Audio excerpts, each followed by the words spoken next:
Good morning to you all once again. So, as introduced, my name is Joemon M Jose, and I'm very happy to be here. Now, let's reflect on what was happening last 3 decades, right? We have a lot of technological innovations, adaptations in the society. A lot of things changed society since then, right? If I just vaguely count the average age of the audience, right, maybe it will be around 21 or 22, right?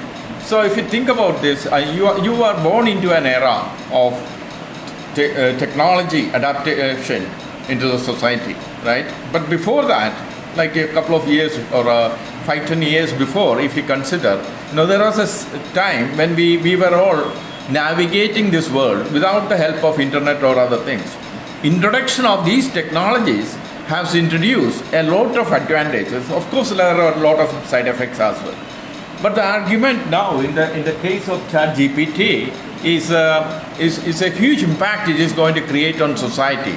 So we should be looking at that changes and the potential of disruption in our societies, both positively and also a bit negatively as well, going to happen. Okay.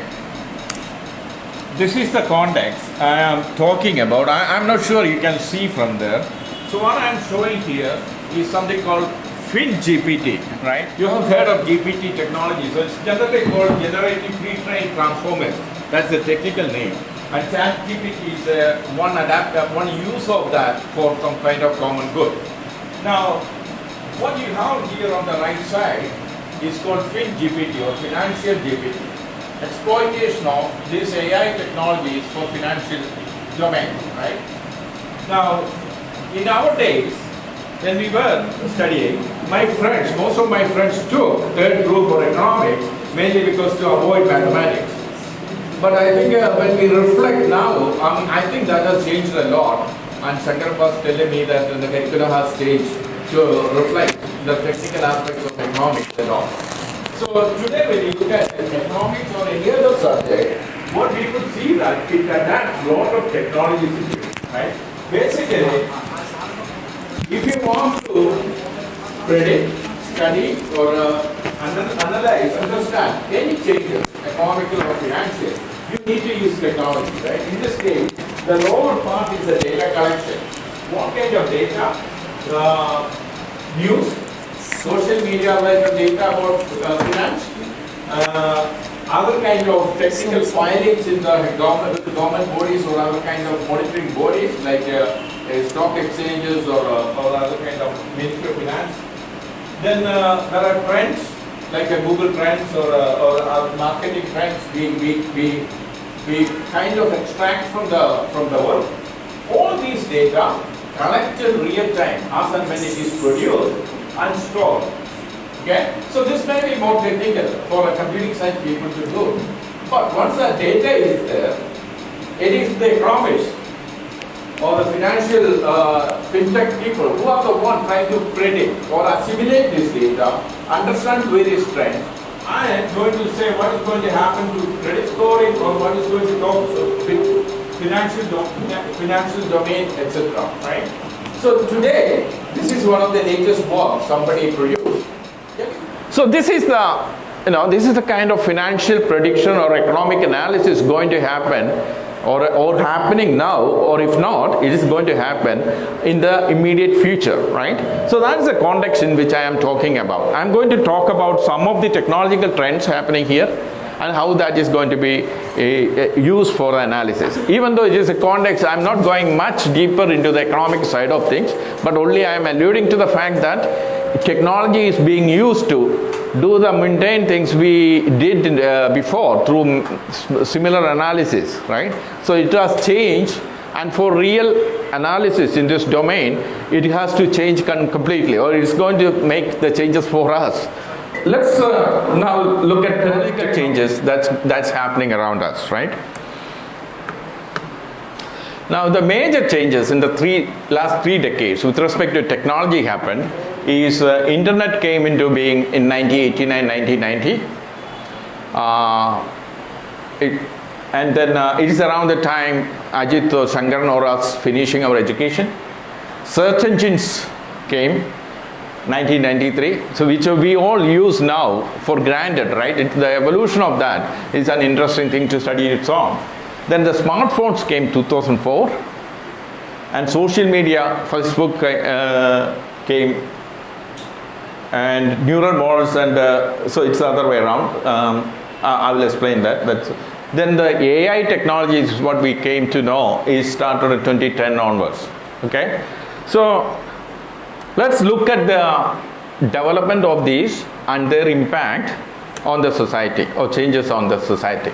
So internet basically created by a British scientist called Tim Berners-Lee. He is now called Sir Tim Berners-Lee. He was awarded by the Queen, and he was a scientist at the CERN. He was a computer scientist.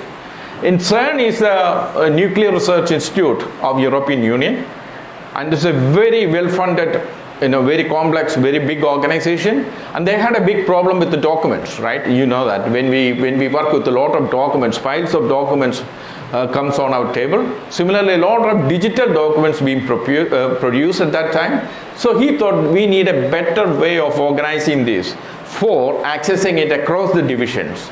Instead of digitally stored somewhere else, then we cannot access it. Then he came up with that protocol for the base, that is the beginning of the internet. That was in 1989, publicly available in 1990. That was the time I started my PhD, around that time. And so we were talking at that time in India, we heard something called internet came into being, and there are some certain sections in the American government, other European governments are taking up this technology. That was our first knowledge about this at that time, but this has changed the world tremendously in the way we produce, we distribute, we access information, right? In most cases, most of our day-to-day tasks we can do with the use of internet. And if internet is down, that means it's going to affect lot of domains. Lots of workers, called knowledge workers, work because of this facility available. So as a result of internet created, lots of web pages being created, personal web pages or organizations or newspaper titles. So as a further effect of lots of documents being produced on the internet, which we can access if we know the unique URL or the unique resource locator address of that. But then we need to access it. Maybe we have a friend somewhere who talked about something. So how do we access it through content? Then that's why search engines came along. And I'm pretty sure you are all aware of Bing and Google, etc. But those times, the first ones some of the earlier ones were the Yahoo, Excite, and Alta Vista. And I doubt any of you might have used it at all. Now, I was doing a PhD in an area called information retrieval, that is a search engine technology we were working. And we were looking at this arrival of this and the use of it, because at that time there wasn't any serious use of it, like searching for what is happening somewhere or what newspaper report or what kind of, how do we access other people which we know, etc., right? But later, then the Google came in 1998. That is about time I finished my PhD. That is about time I started my academic career, I think. Yeah. And this was the early versions, if you can see, of the interface look like. And today, that is all changed into much more neater or sleeker versions of the interface, which is even available on our own phones. So what do the search engines give us? So I did search for Maharajas College. I know you can read it, even I can't read it here. But yesterday I searched for Maharajas College from CUSAT campus, and I got these links. I also got the locations of this or various other kind of entities linked to Maharajas College. So when you are searching, what we are getting is links to information which we need to process and identify the information. I also searched for Maharajas College in a system called perplexity.ai. Perplexity.ai works, I think it's on top of Bing, but it's an AI search engine, and it gives me exactly the information I was looking about the Maharajas College. You see the two differences here? Here, when we search, we get links to information which we then, it's our responsibility to go and get the information. Whereas nowadays, search engines giving the actual information we are looking for. This is going to change the way many people do their day-to-day work now on. Okay, that's an effect of AI. Now, so that's the 1990s, search engines came, 93, 94, 95, those areas. And then the social media came, 2004, Facebook came along, okay? So, until this point, when you're talking about,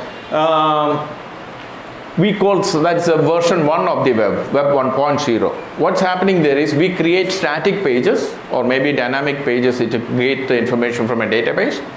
But only certain kind of people called publishers can produce the information, right? So we can create an HTML web page, and our web page is there, all the unique. We can update it, or the newspapers, or maybe the district collector, or certain people or organizations has that accessibility or the power to access, or the ability, or the infrastructure to create that, and the rest of the population consume those content.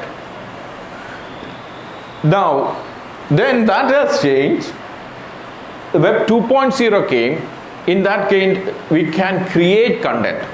Until this point, producers were privileged. Privileged in the sense they have the infrastructure and the facility to create content, and majority of the population consume the content. And 2000s, the social media arrival, we call something called the ability to create content, called the user generated content. Okay, that has changed. Now the amount of static information, dynamic information being created, or the information dynamically created, has a huge change on the web. That's we call the web 2.0, right? And in 2010, around 28.8% world population was on the internet. Today it is 62% of the world population, roughly 4.9 billion people or users on the internet. Now, so as a result, social media, which we know, like Facebook, which came in 2004, now it has nearly 1.7 billion users. And if you look at this statistics, 72% of US adults population uses social media. 73% of US adults regularly visit YouTube.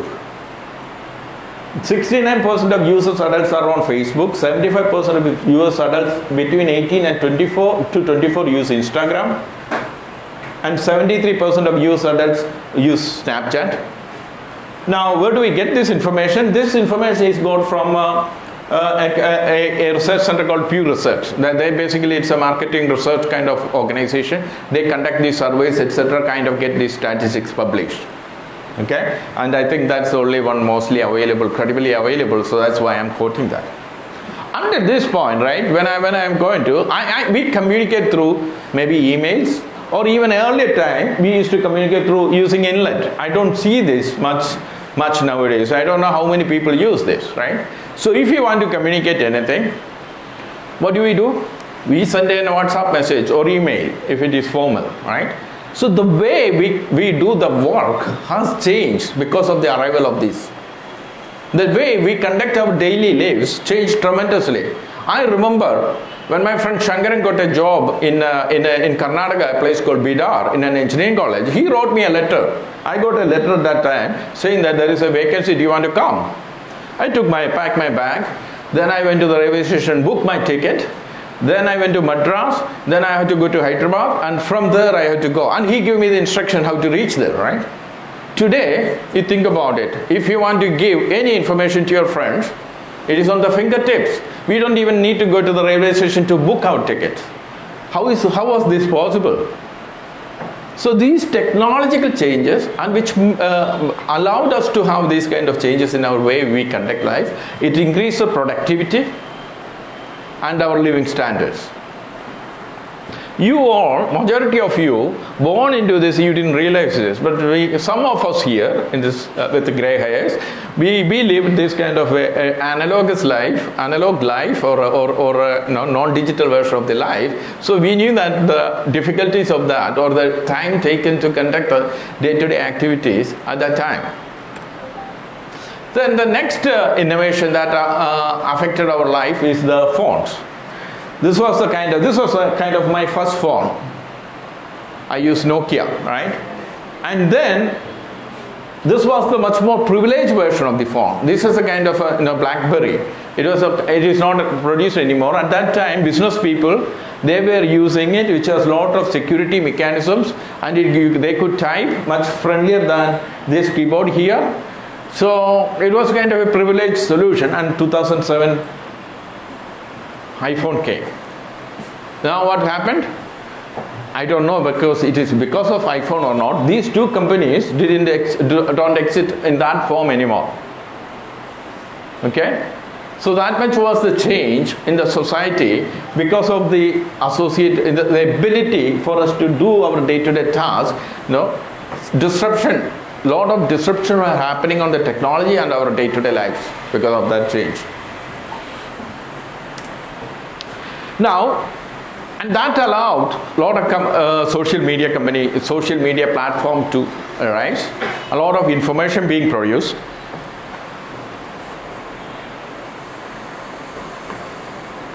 So let's look at Twitter as a social media, right?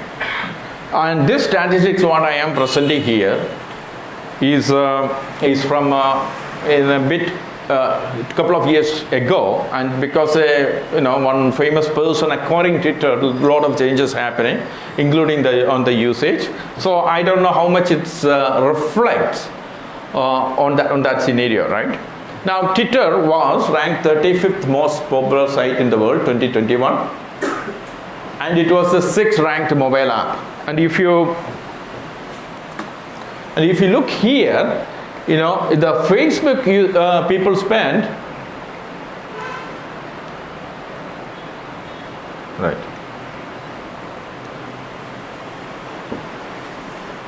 Okay, if you look here, Facebook, people spend on average 33 minutes per day, and TikTok 32 minutes, and Twitter 31 minutes, and Instagram roughly is 29 minutes, etc. That's a kind of a ranking of time we spend on it. Due to that, a lot of data is being created. Twitter used to have 340 million monthly active users, or 1.3 billion registered users, and then monetizable daily active users 186 million. What does that mean by monetizable? Because if you use it regularly, they could do advertisement or other kind of things towards you, and they could make money. That's what this kind of active users was roughly around 186 million. And 2014, one of the statistics is being told is that during FIFA World Cup final, 618,000 tweets were sent in a single minute. That kind of shows how scalable their system was at that point of time. Okay, it used to have 500 million daily tweets per day. 134 to 113 million active users daily, or roughly 42% of the users. Okay. Now, that's a kind of usage statistics. It was an amazing platform, and even better, we could access this data and use it for analyzing and producing secondary analytics on that data, which could have been used in other domains, even in economics. So what was the benefit of Twitter data? Okay, why is it important? So it turned out to be a vital communication platform during the times of disasters, during hurricanes. So in America, right, in the United States, there is a hurricane season normally in summer. And when the hurricanes come, they have to move population from one area to another. And there were, we get stubborn people all over the world. There used to be some stubborn people who wants to stay put in their house. They are not prepared to leave their home. They stay there, and they get in trouble because all the phone lines get disrupted, current goes. That's the only way they could connect is through the Twitter, they could communicate. So they use that as a communication medium to get help in real life. And people during, when they get layover in airports, they use Twitter as a means to communicate and get second plane booked through that. So you something called mention or tag the airline company, and they could get rescheduled tickets immediately. That was the easy, that was a much easier way of doing things than queuing in the ticketing help desk in an airport, right? And my students used it, so I know that it is real. And during political upheavals, during the Arab Spring problem in Egypt, so many technical companies, they were able to get information from their employees who went on a holiday in Egypt through Twitter. And in real life, we can detect informative tweets which we could use. I'm going to go through some of those interesting tweets and how they used in real life. So, as a result, scientists, mainly social scientists, business leaders, security experts, government agencies started collecting data, analyzing, which could be used for many day-to-day purposes. Even in marketing, marketing researchers started looking at the role of micro-influencers in affecting certain brands. We are aware of influencers, right? YouTube influencers or other kind of influencers on social media. Micro-influencers are those people influencing in around a city or around a region. So they could be used a certain different way for marketing purposes. So the marketing researchers, or my colleagues in the University of Glasgow, investigating the role of micro-influencers in exploiting the mass advertisement, and what are the benefit and who can be reached, etc. So that's where we are with respect to all this, the 4 innovations which kind of influence the way we conduct our life. Now, as a result of this, huge amount of information is produced. So when the information is produced in large quantities, there's an information explosion happening. So we need to go and find the information we need from the amount of information produced. So if you look at this, the statistics here, how much data is generated in every minute. Okay, it says 41 million messages shared by WhatsApp users in a minute, and 1.4 million video and voice calls made by people worldwide. Around 400,000 hours of video streamed by Netflix users. It's not even considering other kind of streaming platform like Amazon. Then what is this? These are 347 stories posted by Instagram users, etc. Right? And if you look at the amount of information produced, right, daily, is 4.6 billion pieces of content are produced, and you could see this. Huge amount of information is produced even in our Kerala by different publications, news titles. And if you look at the data, size of the data, it's 149 zettabyte. So when you say 1 zettabyte is equal to 1 trillion gigabytes, to give a rough idea. So the amount of information being produced is increasing from year to year considerably, right? So this leads to a phenomenon called information overload. So when you have information overload, then it creates, you can miss information, or if you are working with information, then it can introduce significant stress. And you can see that there are many pictures I have shown. These are the people who create information, some of the examples of that. So how do we then handle this information overload problem? That's the kind of research me and my research students conduct in terms of search engines technology or recommendation technology, etc. So an after effect of producing huge amount of data, it means we need to have some kind of techniques to make insights from this data. So millions of people communicate their feelings and share information through social media. Okay, remember in an earlier version of verb, we could only consume information. Someone privileged produced that. Privileged, I meant, someone got the infrastructure and maybe they do the journalists. For example, they write materials, properly proofread it and get vetted the facts and they publish it, we consume it. That has changed. People can produce their information at their will as and when it happens. Taking a tweet, sending an Instagram story or snapshot post, all these are information produced. We become at the same time consumers of the information and the producers of information. It again changed the world. So we could then ask the question, can we exploit such public communication to study and understand the underlying social phenomenon? Social scientists hence are interested in now what is the generic feeling of people about, let's say, COVID vaccine. Or you could ask as an economist students or financial interest, you could ask what will happen to stock market today? Is that going to increase or decrease? Or one particular stock price going to increase or decrease? A lot of people do day trading in the stocks. If they know the variation in the stock prices, they can exploit it.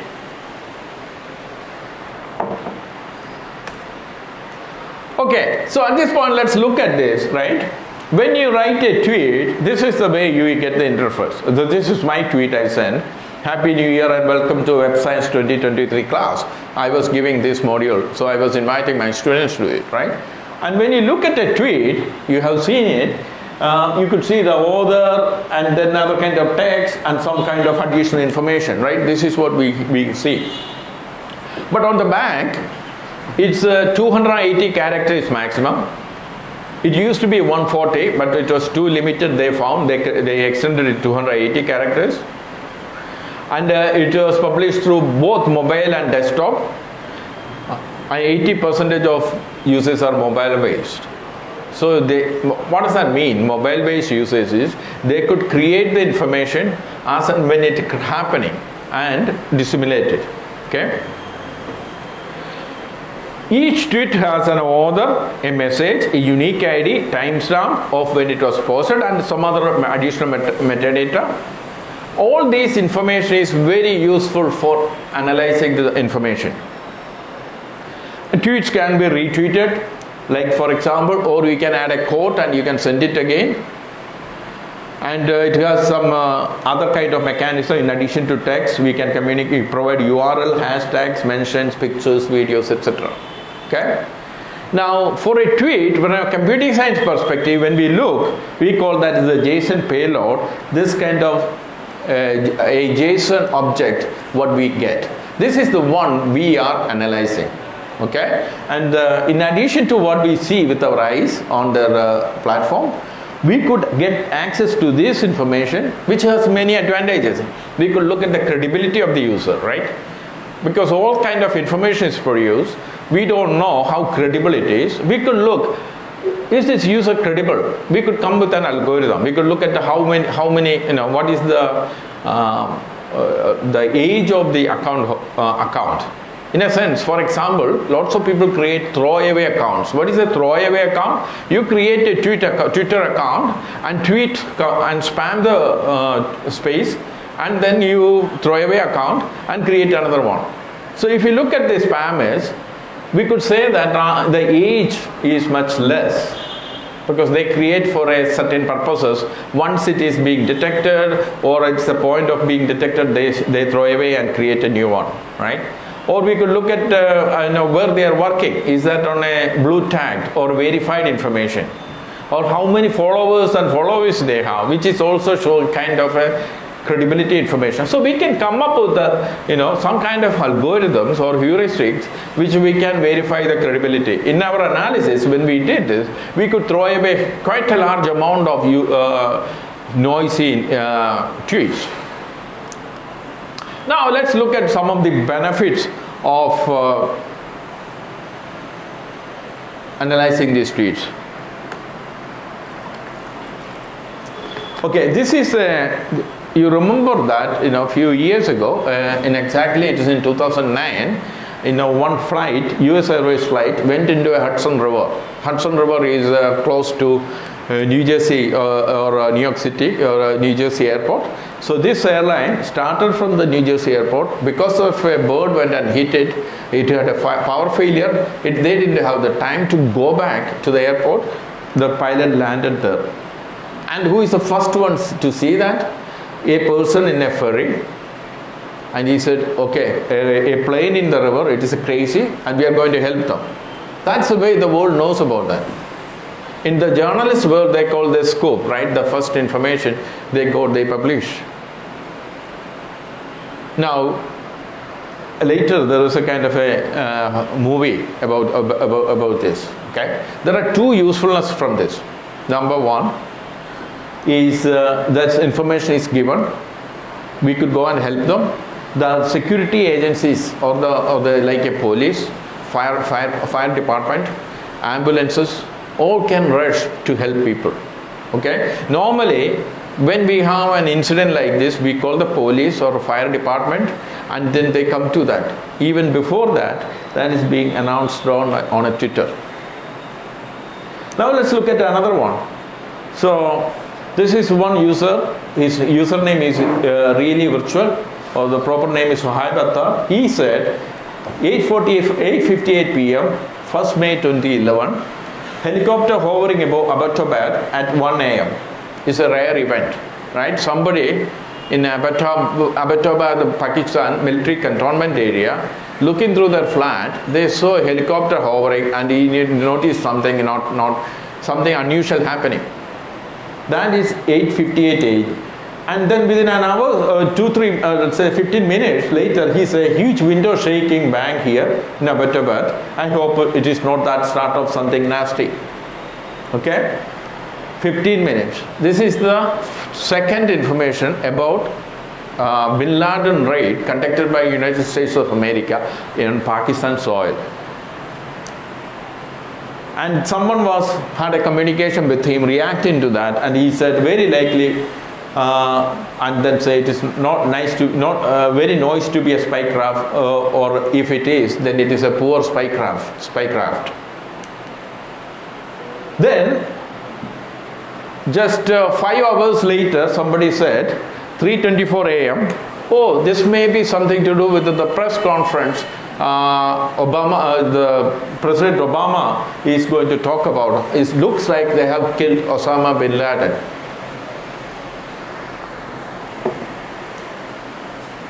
And then 3:45 a.m. 2nd May, somebody confirmed, yeah, it's a Bin Laden raid. And there is a movie about it, right? Now, all about this sensational aspect of it, if you leave aside, what are the benefits of having this information given as and when it happened? It's that information is announced 6 hours later. Okay, officially. Until then, it is communicated to people. Now, this has created a space called something called people journalism, or anybody can be a journalist kind of phenomenon. Now, is it important? Delay between a new event appearing on Twitter and the time taken for the same event to be updated on Wikipedia is about 2 hours. Okay, so the fresh information we can get 2 hours before it is being updated.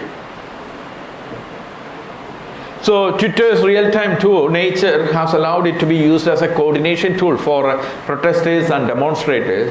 For example, in Arab Spring, and London once had a big riots in 2011. Both police and the protesters used it, because when police go into an area, protesters usually say that police is coming, they reassemble in another area. Okay, and police had a tough time in chasing it up at that time. Now, are they interesting? Can we use this for some real life purposes? Now, you know that until that point, or before the evolution of social media, all the news we get through the registered journalistic sources or the credible journalistic sources. But the other side of it, they could kill a story. If the publishers don't want to publish, a story could be killed. okay, by suppressing it. It's not just publishing it. That had gone on the area. Now, if something happening, if people has an opinion, that is being now published as and when it is happening. Now, other benefit, if you look at transportation, right? This is a ring road. It's called the motorway 25, M25 outside London. And if you look on the left side, you could see a huge queue happening. If there is an accident like this happening, what is happening is, then there is a huge queue happen. Even if it is not impacted the traffic, some people will kind of look through. Even if they are driving like a 70 miles per hour is a driving speed, but even if people look, oh, what happened there? It's kind of curiosity, right? It slows down the traffic. Now, if you are in that traffic, you could get live information in a sense to avoid that area or that route. The transport, so event detection or event tracking is a very interesting research area for transport researchers. This is another effect of in economy, right? Basically, you are students of economics, so now I'm going to show you some effect on the economic domain or finance domain. 6 a.m. we found a tweet, a company called Scoop Analytics, which was started by some of my PhD students. They were, so they came up with this case study. So they detected a tweet saying that there's something unofficially, some conversation going between a tech giant Alibaba in China and something called Wattcoin or something kind of cryptocurrency company. And an hour later, somebody unofficially confirmed there is a discussion happening, right? And then around 8 hours later or something, or 3 hours, I don't remember correctly, it is officially announced. Now, if you look at the stock prices, right, it's at $19, it varies to $28 during that 8 hours period. Now, if you are doing a stock trading, right, then you could see that how much money potentially somebody could have generated from this news. Another one, right, another of this story, Walter Bloomberg announced AA removes their executive chairman because of the misconduct, right? That has happened in 1321.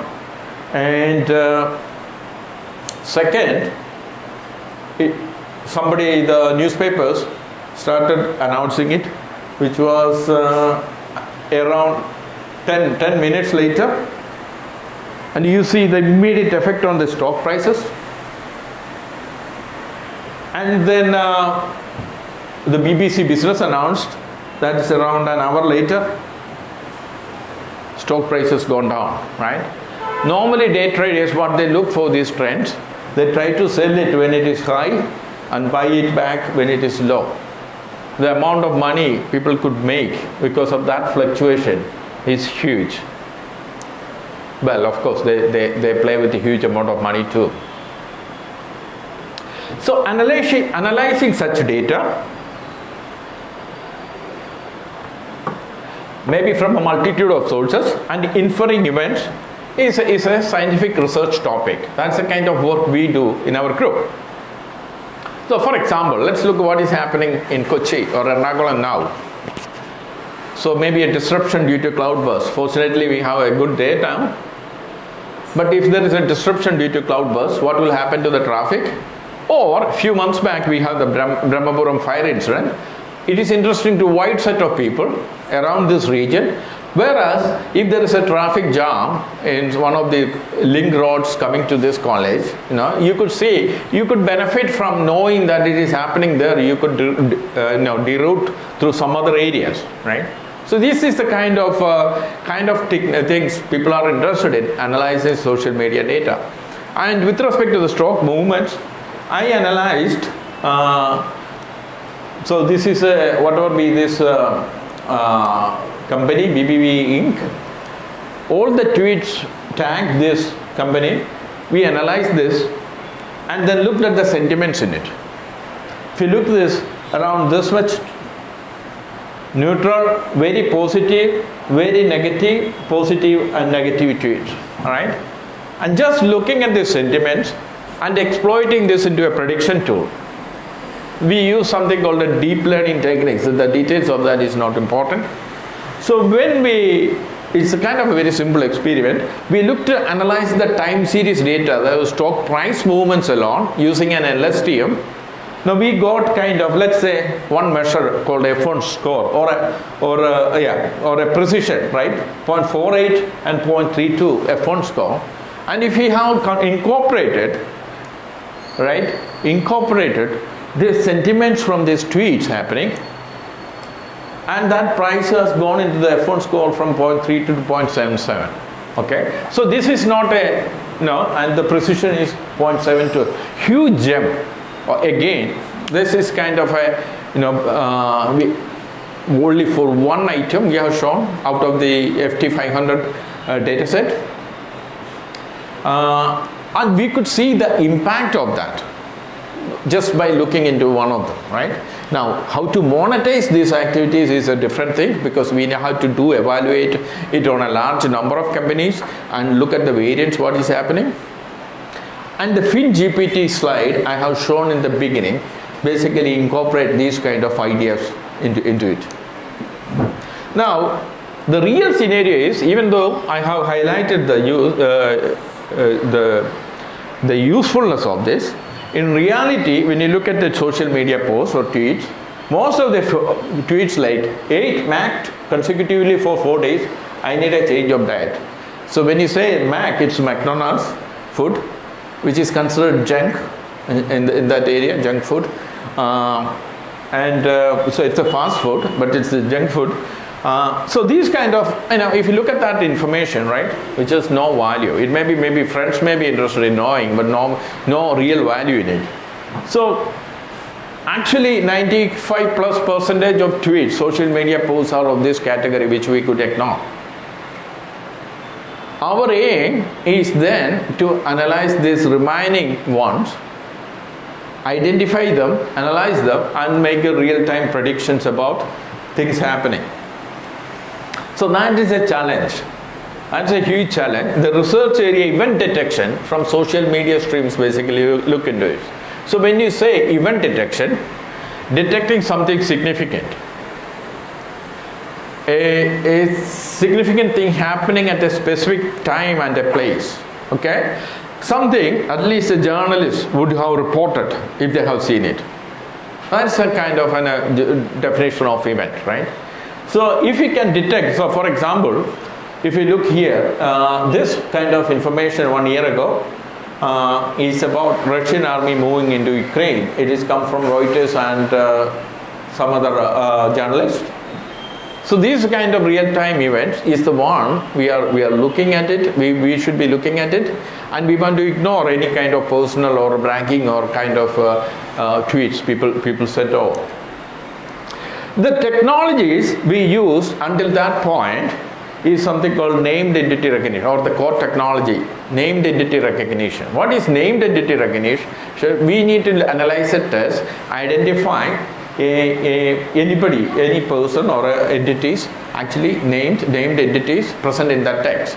So there are a lot of variations. If you look at the Bill Gates, his former name is William Henry Gates, or some people call him Gates. So if any variation of that happens, we need to identify it back to Bill Gates, which is he is commonly known as.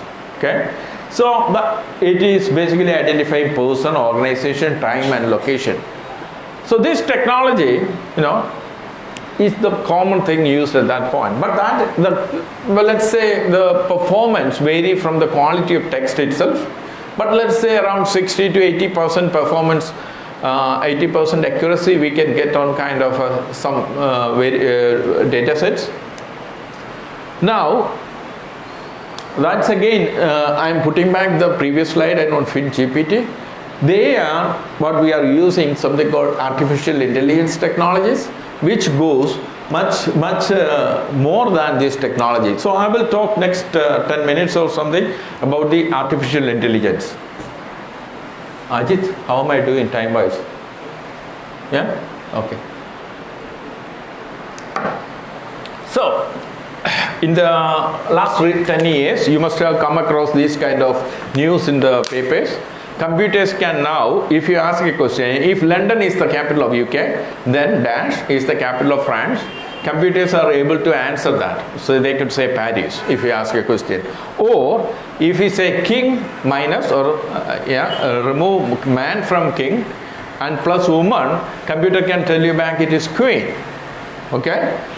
Or quite recently we heard ChatGPT can take a bar exam, and bar exams is lawyers in America. After graduating from the university, they have instead of registering with a good law firm, they need to take this bar exam. Very challenging. It's more like our chartered accountant exams. Okay, and you can see American movies. There people are being forced to pass through that as fast because they don't want to recruit somebody who cannot pass it in the first round or something like that. It affects their clientele. They only appoint good people, right? Or so ChatGPT can pass it, that tough exam. Or software companies conduct engineering tests for their recruits. So ChatGPT can do that. So these are the kind of things we know. And when you look at the search for ChatGPT, you could see a headline like this: Oracle database adds AI into its product suite. Or then Booking.com launched Trip Planner partially powered by ChatGPT technologies. So that means in our day-to-day life, or at least some part of the world, day-to-day life, ChatGPT or AI technologies is being used on a daily basis. So recently, Sundar Pichai, CEO of Google, announced their company made a huge inroads in analyzing diabetic retinopathy. So diabetic retinopathy, right? Most most students may not be familiar with that, but when you get 50 plus and have diabetic, then what will happen is you can have some kind of vision problems due to this side effect of diabetic. So the way they address is when you have a diabetic, then they will analyze your eyes, back of your eye, through take a photo of it and look through them, and then identify if there is any blood clot or something like that. Because that can lead to blindness. Okay, so Google used this AI technique, which is another word called deep learning. Okay, they conducted field trials. What they said is they can offer more insights than compared to an expert.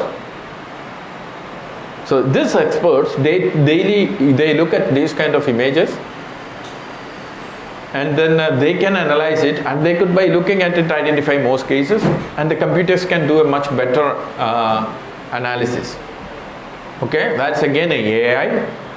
Even more, they could look through this and say what chance that person will have a heart attack in the next, let's say, days or months.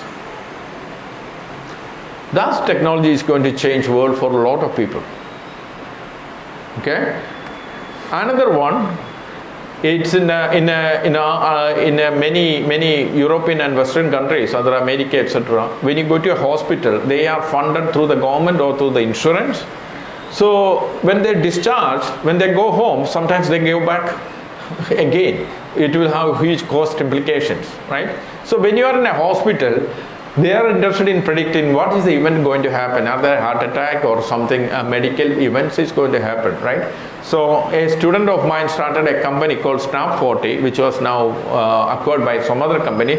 They had a device on their hand. They analyzed the blood pressure and other kind of readings, and they build a system that can predict this kind of events, right?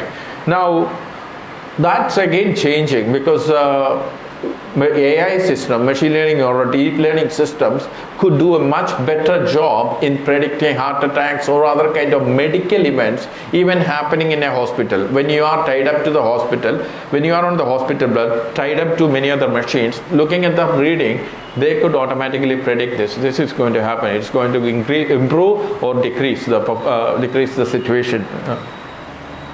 So in computer science terms, what we do is, right, how do we do this?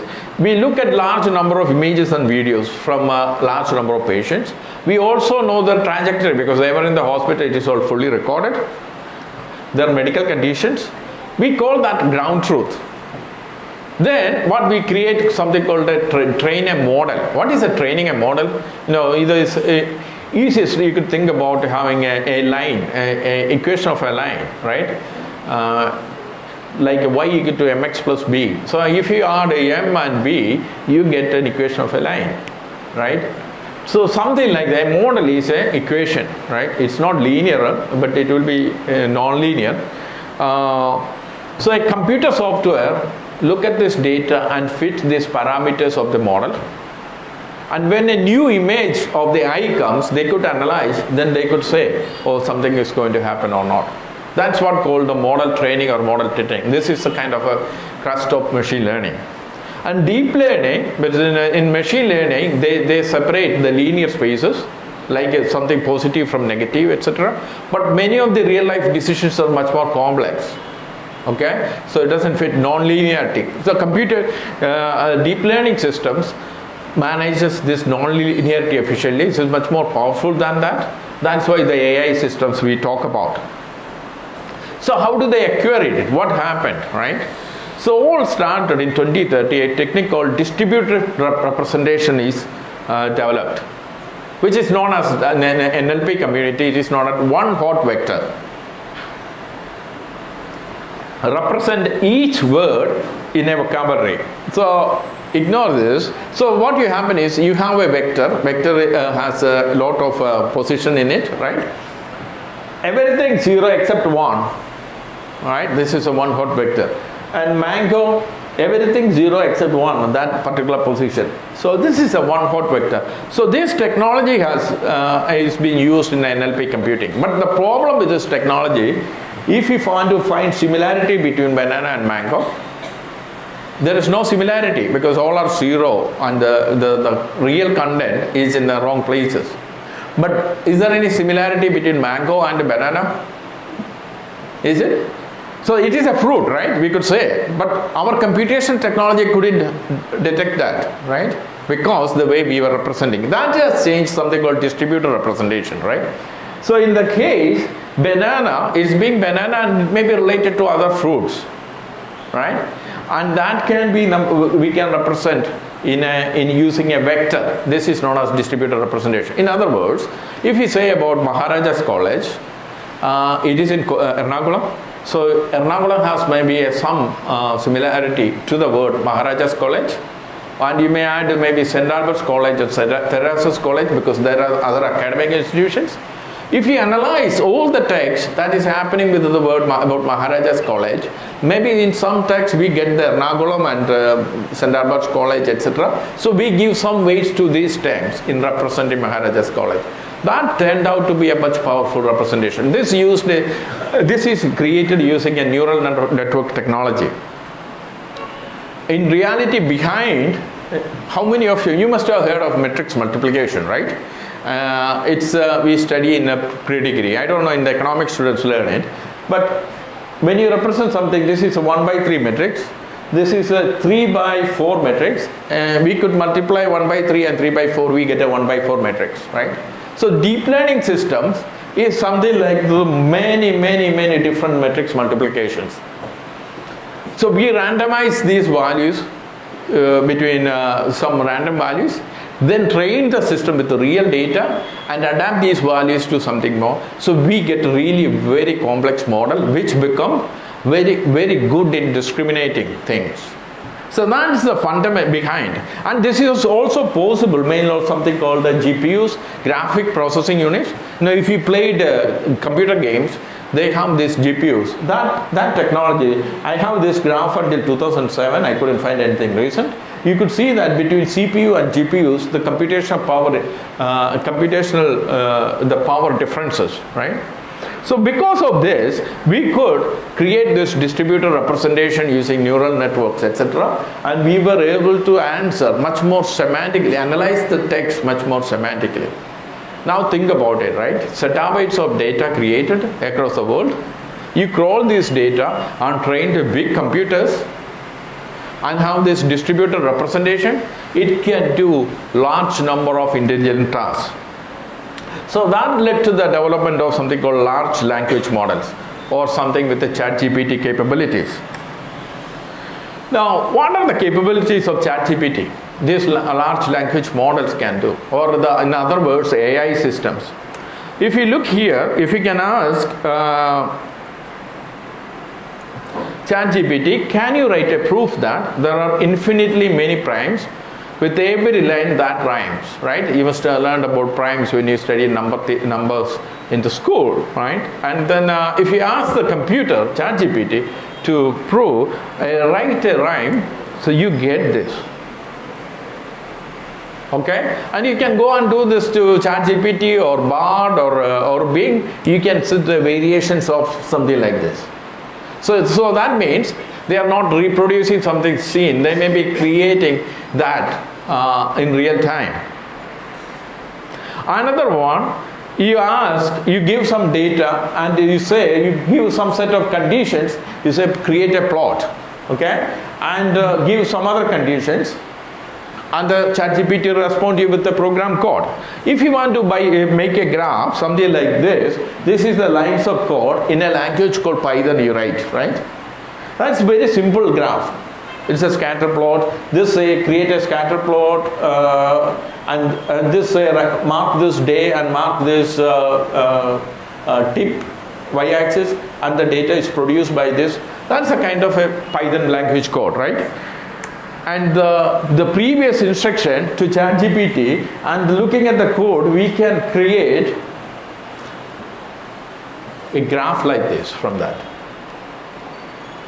That means ChatGPT, this large language model, learned how to generate Python code.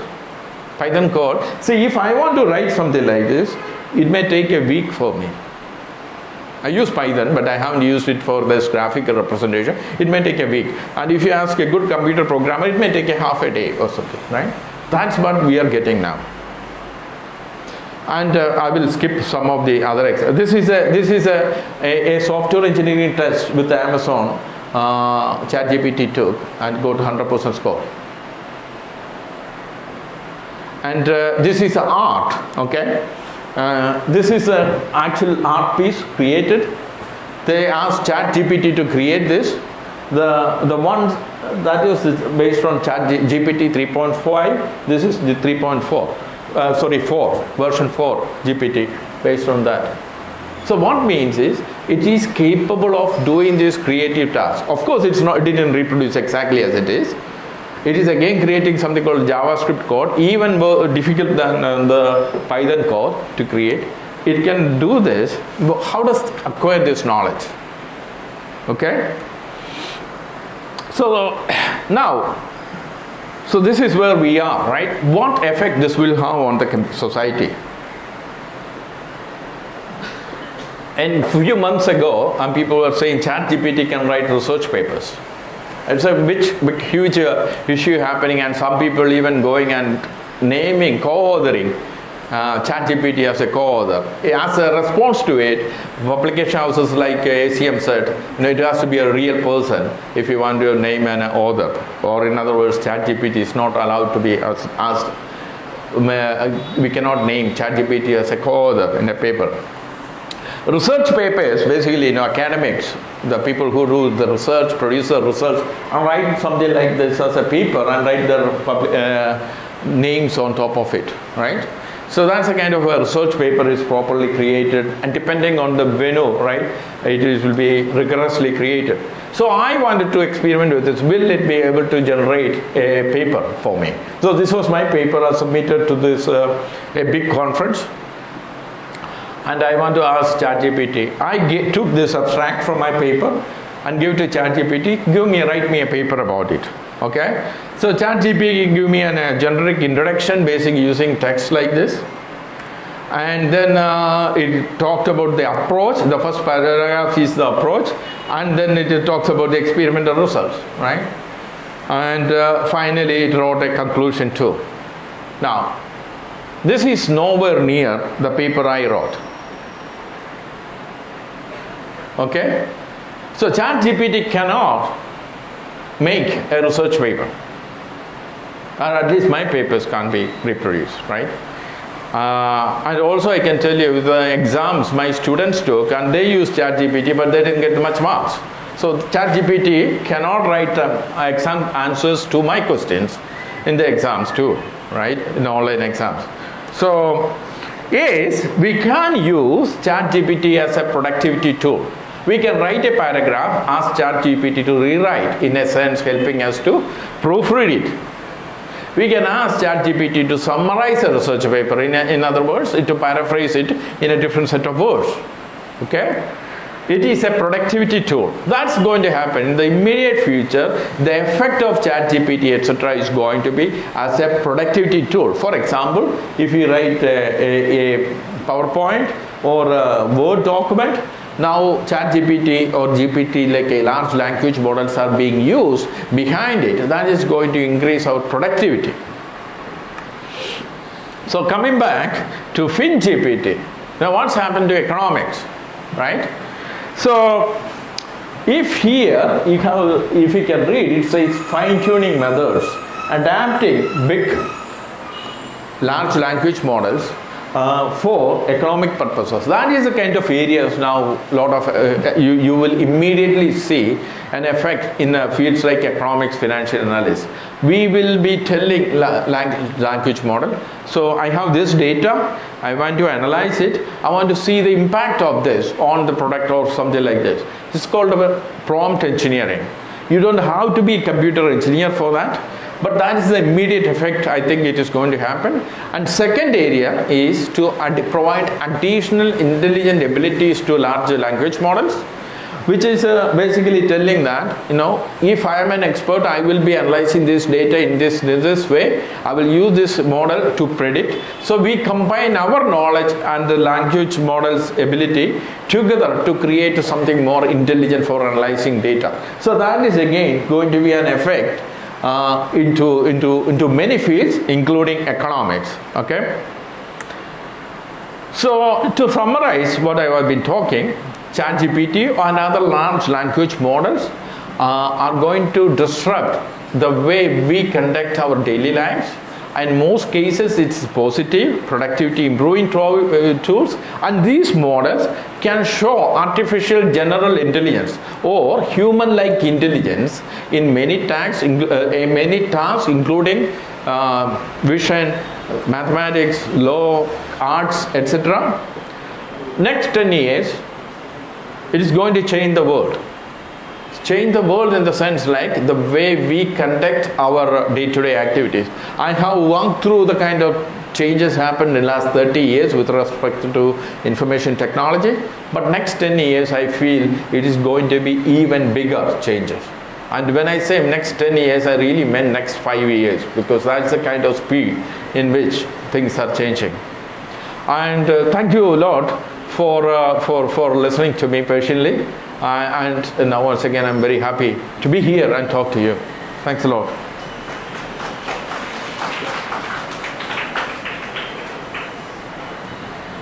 Thank you, sir. Now this is time for discussion, and the floor is open to all the participants.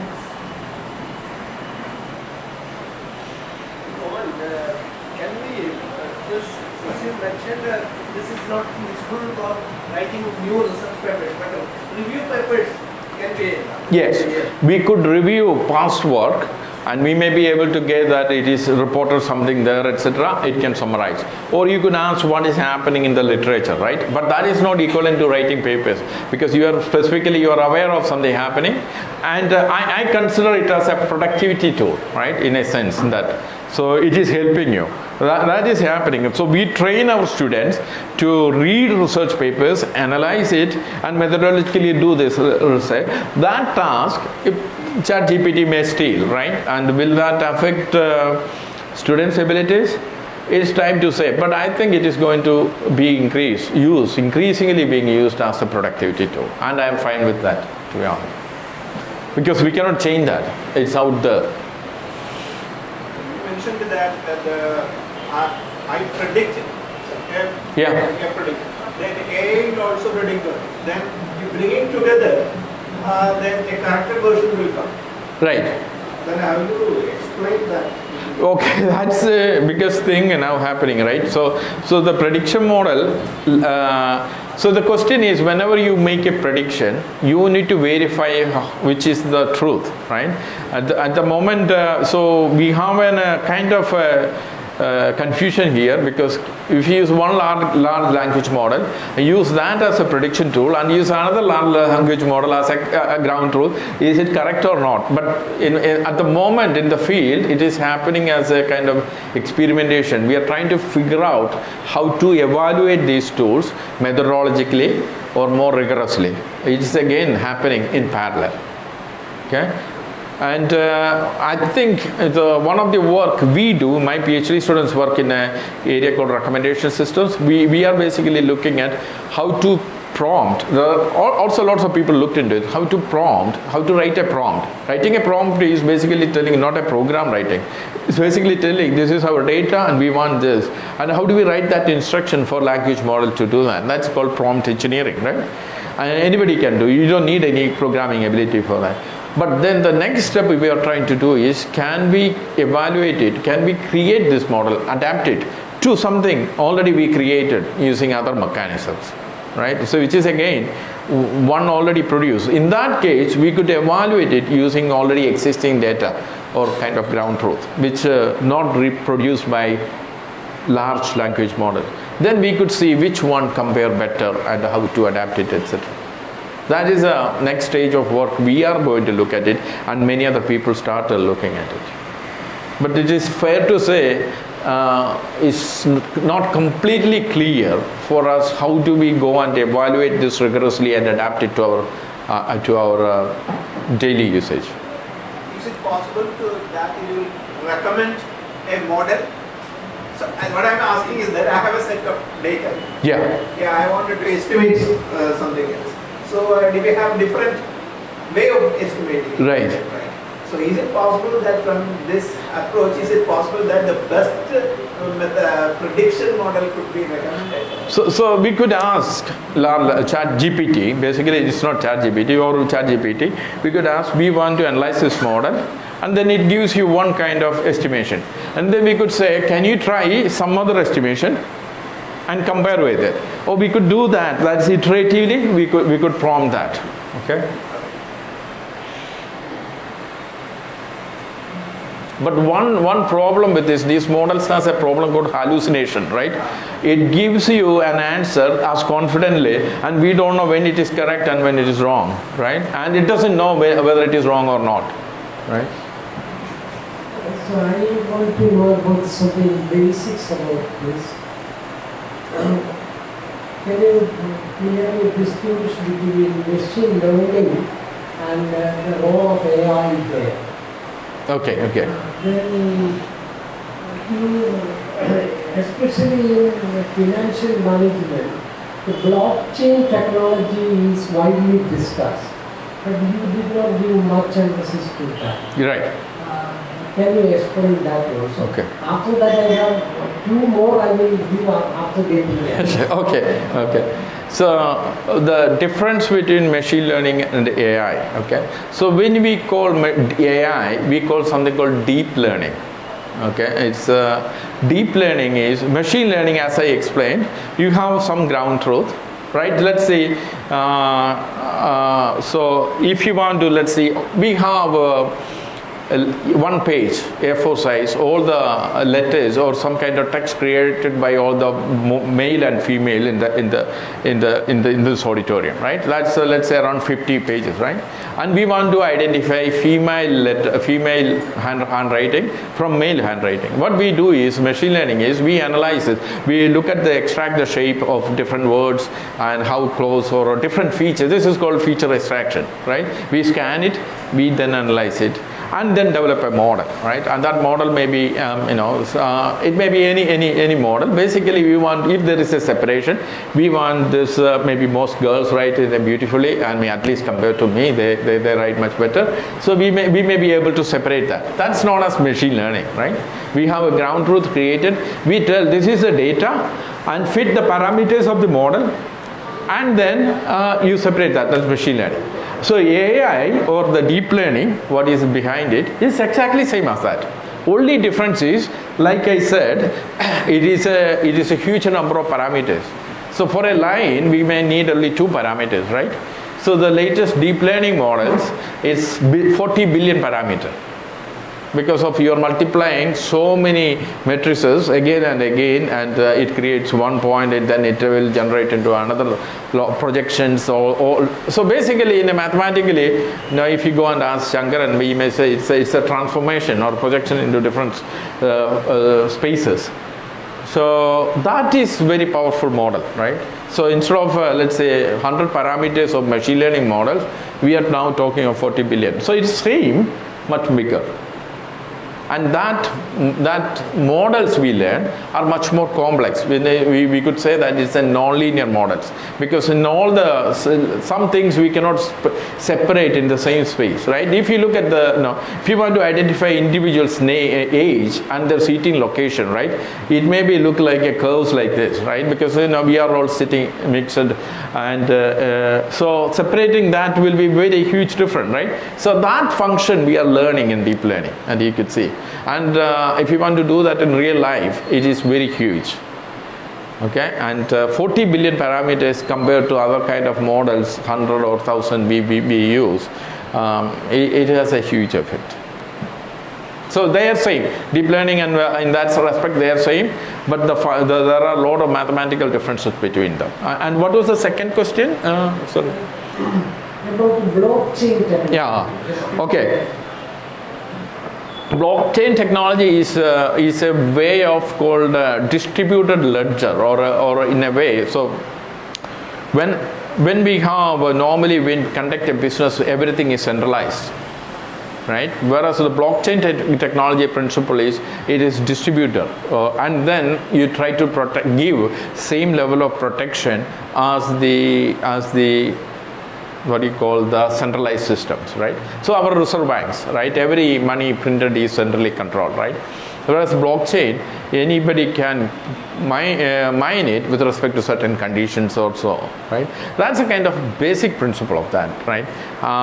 And is it related to AI? No, it is not. But is AI is being applied there? It is being applied there for various purposes. When the last time I looked, in the earlier I worked in a field called peer-to-peer information retrieval.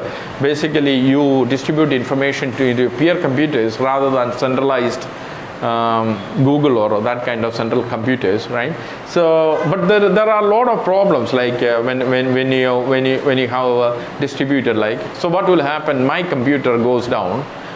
Who has access to that information? So how much times we need to replicate data in each of these, etc. So things like that. So distributed ledger technology, even though it is getting popular, it's being touted as an alternative to use in industry. A lot of companies create these distributed currencies, etc. It's still being developed. Okay, and I think AI will be applied there, but I don't consider it as a part of AI. So there is a genuine criticism when IT developed in India. Right. One major criticism was that the Indian technocrats neglected the hardware part and going more for software. And within the software itself, the programmed part again is being neglected. And only already programmed one, we are just feeding data.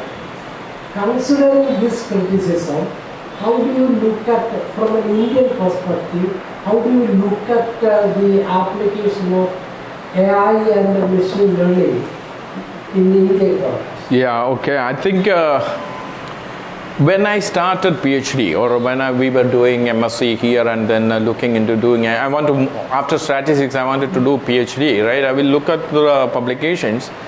Many of the publications was Indian names, right? It's very common, right? And we look at with reverentially, oh my God, this guy is at Stanford doing that, or things like that we talk about, right? And today when we look, it's all Chinese names, okay? I don't know what happened to those Indian academics, because when you look at IITs, etc., their heroes now, Satya Nadella and Sundar Pichai, because they are running the world's biggest organizations or technical companies, right? So lots of Indian brain go into industry rather than academia. That is happening right now. So that's one reflection. Second, you asked the software tasks we do, right? But then we follow money. The tasks or the opportunities or automation or already existing software that is adapting for this. For example, early 2000s or 1999 or 1998, 99, those areas, most people were working in a technology called Y2 bug or something called 2000 because everybody thought that year 2000 computers going to malfunction because the way date encoded, and a lot of people were working on that. So the majority of our companies go and work in that area, right? But there are a lot of other companies working in I was told there are 5 or 6 unicorns in Bangalore or in India. In Bangalore alone created last 5-10 years. So there are a lot of innovation happening as well, but majority of people who is working on software engineering, they go into this area. But that's where the opportunities are that people go. And on the hardware, I think I think I'm going to give something negative here. In the you know CDAC, etc., right? CDAC was one of the, that was Sam Pitroda introduced it, CDAC, or that's where we created our digital exchanges, things like that. It's a huge thing. And then later NIC, National Informatics Center, all these things come. Now, unfortunately, I have seen a lot of publications from Indian name origins. They are working abroad, but not from our premier institutes like Indian Institute of Science or Indian Institute of Technologies or things like that. So something happening there.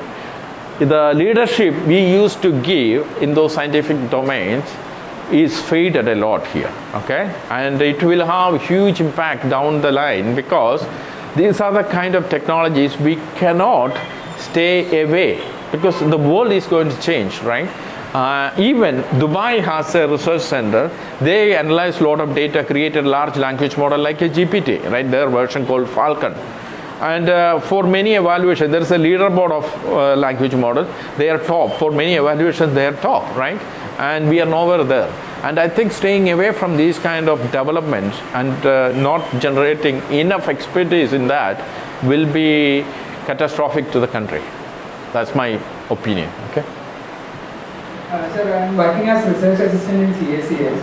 So regarding the last 6 months, I have been introduced to a number of AI tools.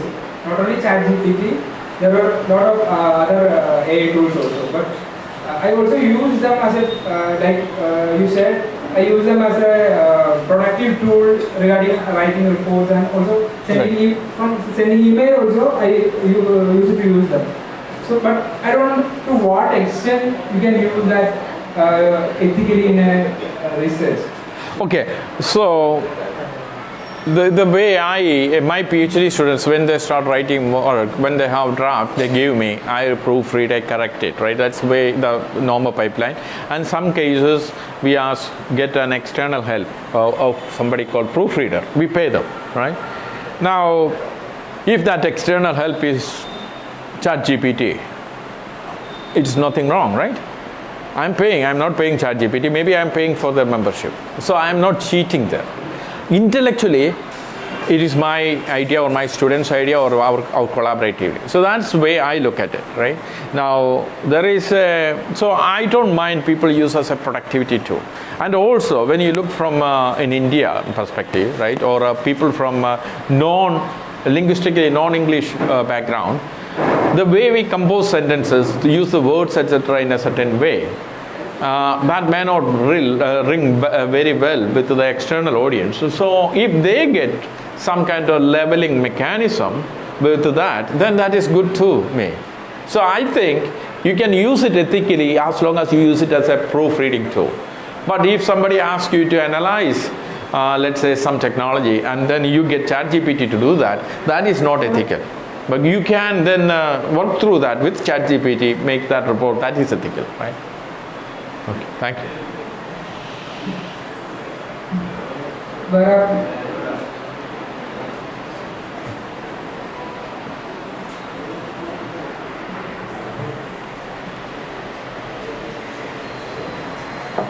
So my name is Maharajas College, economics honors student. So BA, the Google ChatGPT, during its demo, it had leaded fracture and it had been leaded to and crashed in the price of Google stock price. And while Elon Musk had sold the blue tick to everyone, it had also leaded to a crash in stock market. And Midjourney, while it started, the Midjourney had made many fake pictures and it had also cracked the stock market. So another incident was when an artist tried to sell their artwork, the site had said to the artist that don't try to sell the pictures drawn by AI. And the artist had said, no, those pictures are drawn by me. When the site had paradoxically said, don't try to draw the pictures like AI. So it's a competition between AI and the humans. So creativity is also affected. So while we're trying to find out the power of data on the ground of the ChatGPT, how it can affect the stock market. It's not only stock market, it can be leaded to another great depression in the field of economics. And we are facing a general election on 2024. We know our leader is the most famous influencer in Instagram or other grounds. So while facing another general election and our country's different manners, how the ChatGPT can affect India's democracy also? Okay, let me try to put a picture if I have. Yeah, okay. You must have seen this, right? This is quite recently in the WhatsApp. A Malayali created a deep fake video. Deep fake is basically using AI technologies to generate something look like. Let me try to play it for a second, right? No, I can't play it. It's blocked external video. Now, what you could see is if you have seen the movie, it's called Godfather, right? A while ago I watched it. It's so realistic. And when I was looking at, oh my God, he looks like Mohanlal, and the other guy, he was Robert De Niro. So real, right? And then I look at it, Fahad Fasil, right? It's again this more or less. So it's so real, right? Now this is fun. This is fun, right? Now you think this is real during election. Now we all have our own agenda, our own basis, which is confirmation biases. And if we get something like this, right, will it affect the election? I think so. It will affect the election, right? So this is going to happen.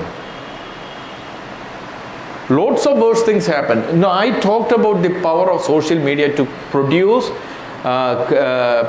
consume and disseminate, etc. Right? We are becoming producers and consumers. And there is a side effect I didn't mention. Misinformations are created. Right? Again, a huge effect on it. On elections already happened. And I'm pretty sure this is going to have a 10 times more effect on this, unfortunately. But it is also have 10 times or 100 times more effect on our productivity and having a better things. So there will be the fight between good and bad. The way to deal with it is to not stop working it, not going to research on it, is to build ethical guardrails around it, right? So when we create something, and we should be able to analyze our creation with respect to this ethical framework, and then we could bring laws to that. But it is also equally important not to kill the creativity, okay? We should, because someone else is going to do across the world. Now the world, country is not alone.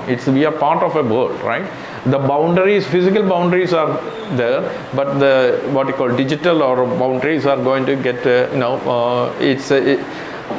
it's not there. So you communicate to an American or Chinese, similar to you communicate to your friend sitting next to you, right? So it is going to happen. So the way we can only get involved in it and prevent things like that happening, we need to monitor that. We need to have ethical guardrails there. We need to have law if needed to be there. Otherwise, there will be some disasters it's going to. But long term, we will overcome that. Now we kind of overcome COVID, right? So, but I think it will have a huge impact on people's lives if we are not creating ethical guardrails. Did I answer your question? Okay, thank you. Yeah. So while we unleashing the power of data on the level of ChatGPT, the question is the data is original of fake. So does we need another ChatGPT? No, ChatGPT, does we need another AI or software to find out what's the fake and what's the truth nowadays? So in the research domain, we look at the data and look at the biases in the data. Okay, so suppose we only have a data from powerful Western population, right? Then it will be, if we create something just based on that, it will be discriminative to other part of the world.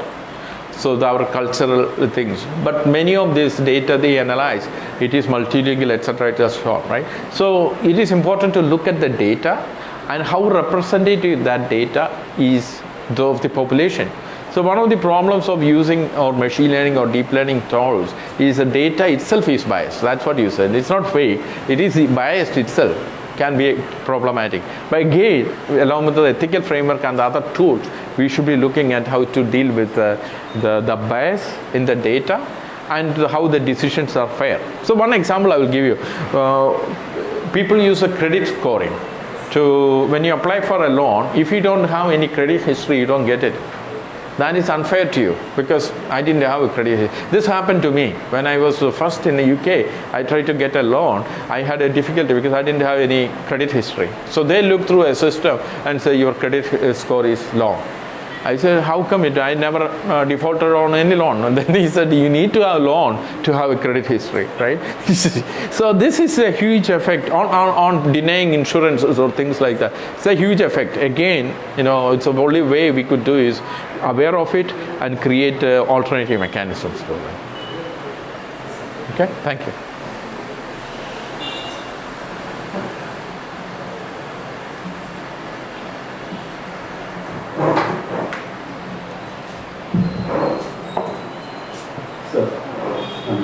From CSES. This is based on the question that was asked earlier.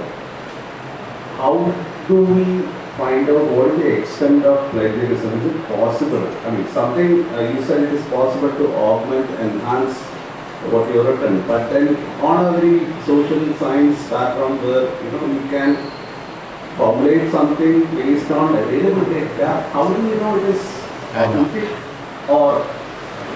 I got that. I think my answer was from a technical perspective, right? So in the social sciences, for example, right, we cannot hypothesis.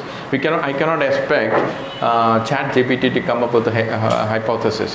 Whereas in social sciences, it's slightly different, right? You come up with the creative research questions by analyzing it. That may be an issue in social sciences.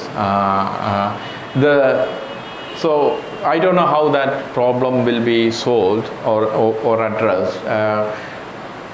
When we had online exams, even this year we had online exam, and then university had a plagiarism detection softwares, and other companies came up with ChatGPT busting softwares, etc. But we couldn't use it because university couldn't evaluate the quality of that detection. Even though this Turnitin or they said they have a ChatGPT extension, it is equally important, fair to students that that software is properly, rigorously evaluated to do that, right? And that wasn't the case. So we didn't use that.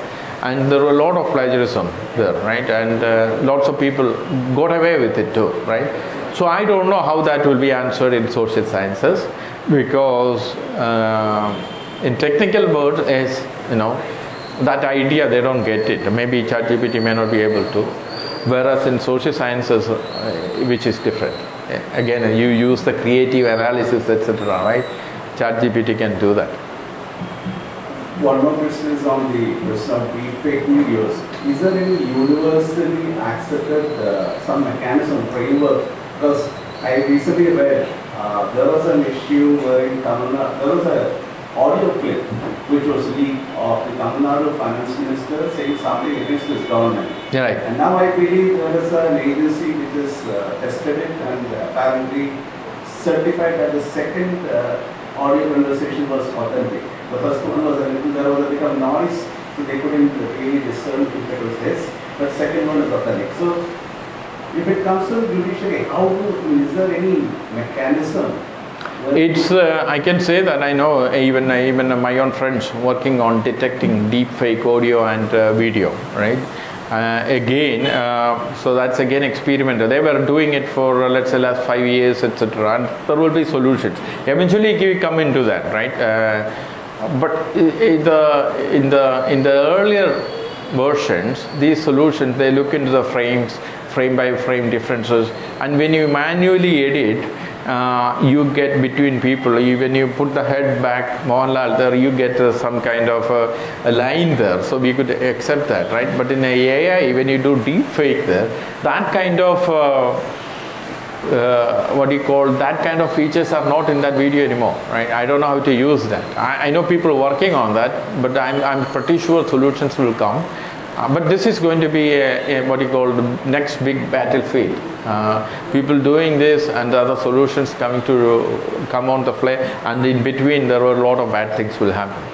If you take a politician, right, and you go and do something like this, it doesn't have to be, even if it is shown to be wrong, in 5 months' time, the damage will be done by then, right? And also, you only need to make the doubt in the mind of people. That is good enough, and you don't need to prove anything, right? In the political time, so you may see a lot of side effects of this, very bad ones. I'm Abdul from CSES. So you are discussing about training the AI. So I was wondering whether the prejudices that we have, like even racial prejudices or the information that we do, how it can affect the output that AI comes up with. So how can we? No, it affects the input. If the input is bad, output is going to be affected, right? So this is why unfairness happening in the model, right? So another prominent example talk is in America, legal systems are automated, right? And so lots of black people get negative things because let's say out of 5% of black people, 2% are just criminals, right? So if you and there is a much potential for them to jailed for events than white counterparts. So they are aware of this kind of problem. So the input data is not wrong, input data is biased there. That is why that's happening. This is why we need a framework to counter biases and unfairness in the data, right? But the issue in the large language models, I was wondering, because it's using humongous amount of data across the world, these biases will be addressed or not. I mean, that's an open question for all. Okay. Sir, I'm a student of this college. Just came to know, came here to know a little more about the ChatGPT. I'm from the library art film societies for many years. So one thing I found is that the 2 points. One thing about in your last slide, you mentioned about the positive as well as the, say, maybe disruptive or negative distance. And even today's paper, when looking at today's studies of India, but I couldn't find it. Some of the papers say that the people or the company that made this ChatGPT, now they are coming up with the need for qualification, the need for controlling the ChatGPT. In today's paper, I was looking at it. So, but your presentation, of course, is that more technical and elaborating it, explaining it, and not a positive story, but in a better way. But also you mentioned the disruptive aspects. And my question, first point is that could you a little more elaborate on the disruptive way? The second thing is that an illustration of, say maybe in around 2010 or 2012, I was talking to some certain type of guys who've got some gray areas. For example, and in 2012 also in one of the newspapers like Manorama Madhubhumi, I heard news like this type of mobile phone that is used inside the air. Inside the air. It is used by at the time PM's was the financial earlier RBA government who become the Indian PM. The people who controlled him in the party, and only those type of people had that type of thing. But within 2 years, I found news in Manora that in engineering college, students started using this thing, maybe for less than 10,000 rupees. And when they go out of the college, they gave it to their roommates, and then it became public. And first time it appeared in the news magazine. But in next 10 years, and one more thing that this other guy information told me before it came in the newspaper, that the technology, you can control the flying planes from the ground using the software, and you can even make the crash the thing. So these are some gray areas used by the top levels like that. And first time is engineering students, of course. And in art film societies, I found that in maybe 15-20 years back, one single memory is there, I got 300 films like that. But it was not available to us.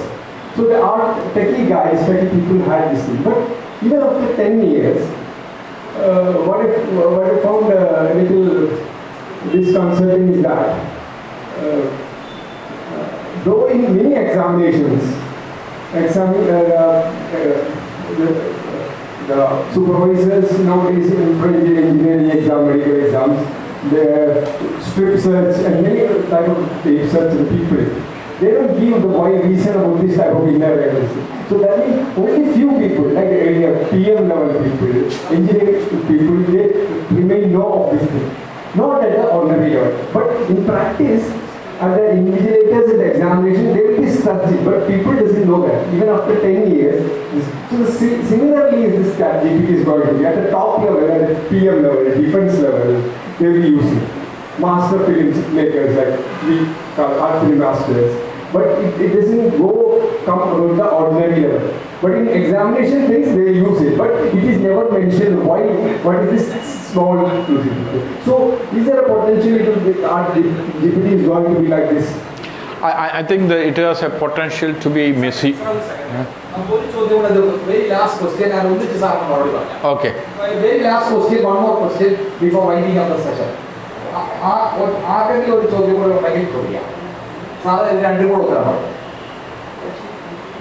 Our students in the party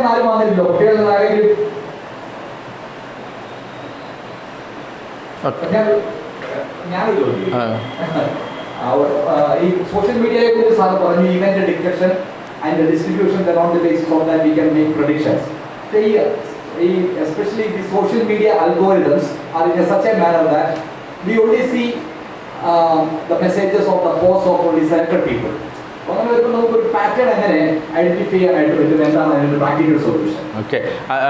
Okay. Let me answer that question first, and then I will go to. So what we call something called data collective intelligence. We are not looking at one data, which can be an anomaly. But when you look collectively, it may converge to the truth. That's what we believe. Okay. Now, if in that case, it is useful for making analysis. But one of the many social media analytics, what I realized is when you look at the credibility of the sender, we could throw away, at least in those cases, many what you call noisy or bad or corrupt information, right? So for example, right, I don't expect you to send too many what you call untruth emails or tweets, because you have a credibility, you are part of this institution, and if you violate many of those ground rules, you will be in trouble, right? So that's in a way by looking at you as a credible person, right? By looking at your job, how many years you were, where you are associated, things like that. That's an example, right? I'm not making. Similarly, by looking at the metadata, many of the metadata, we could talk about what is the potential of that person. So that is one area we could use. But this is again an issue that need to be countered. We need to, when you make a decision based on publicly available data, we need to understand where it can go wrong too. So if it works 90% of places and 10% it makes errors, and we should be aware of those 10%, especially when you are dealing with stock prices or things like that. Otherwise you lose all your money, right? That's all. To answer your question, will it be used to answer me in a bad way or in a disastrous way? Yes, it will be I will.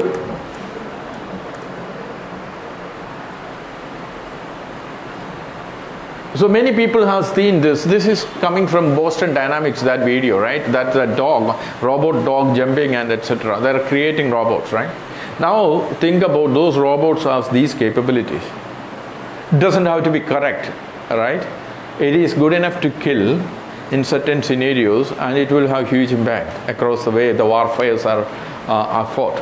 And if you look at elections, it will have huge impact. 10 years ago, one of the journalists in Associated Press got hacked, and from his account a tweet was gone saying that White House is bombed. Huge impact on the stock prices, right?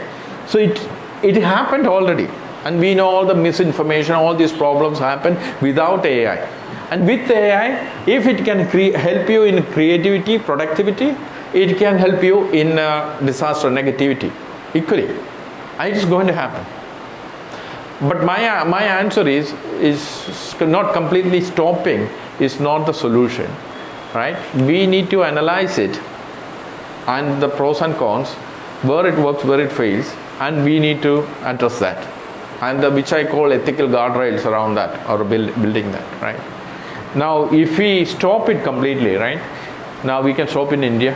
What will happen, Americans? What will happen in China? Or other places, right? I'm not naming, or Pakistan, or Bangladesh, or somebody else is using it, right? So you got to develop this. You got to look at the potential, and you got to make sure that we are using it for the good of people.